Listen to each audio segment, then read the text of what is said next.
Shin ka taɓa tambayar kanka cewa budurwar da kake tare da ita a yanzu tana son ka ne ko kuma kawai ta shirya yaudarar ka ne? A yau zan bayyana maka wasu alamomi da za ka gane cewa budurwarka tana son ka cikin sauƙi. Ka gyara zama domin wannan bidiyon na yau zai canza maka fahimtar da kake yi ma soyayya. Ok, kafin mu ci gaba ku danna like a ƙasan wannan bidiyon sannan ku yi subscribe yadda za ku rinka samun wasu sababbin bidiyon.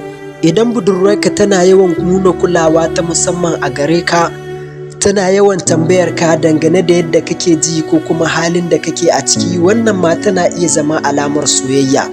Tana nuna sha'awarta dangane da abubuwan da kake yi kamar aikin da kake yi ko kuma wani buri da kake da wanda kake so ka cimma.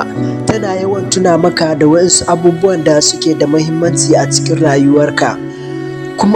Kuma tana baka lokacinta, tana son yin magana ko kasancewa tare da kai.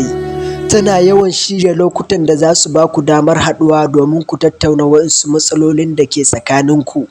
Wannan ma na iya zama alamar soyayya. Tana yawan kallon ka sosai a lokacin da kake magana da ita. Tana yawan yin murmushi ko dariya a lokacin da kake yin magana, ko da ko abin bai kai na yin dariya ba.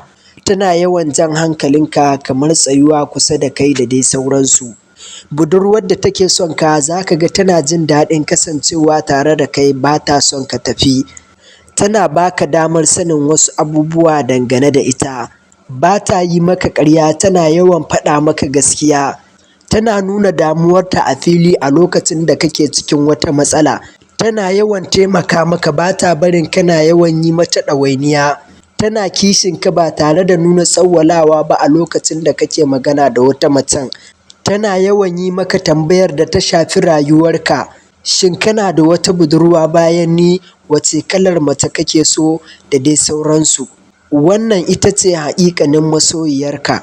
Duka waɗannan kalaman ka tabbata ba za ka yi fassarar da bata dace ba. Kana iya tattaunawa da ita cikin hikima domin ka iya fahimtar cewa tana son ka.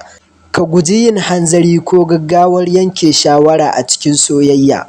Duka wannan daga Abdulsalam ne. Kada ku manta ku danna like, ku yi subscribe domin ku iya samun waɗansu sababbin bidiyon.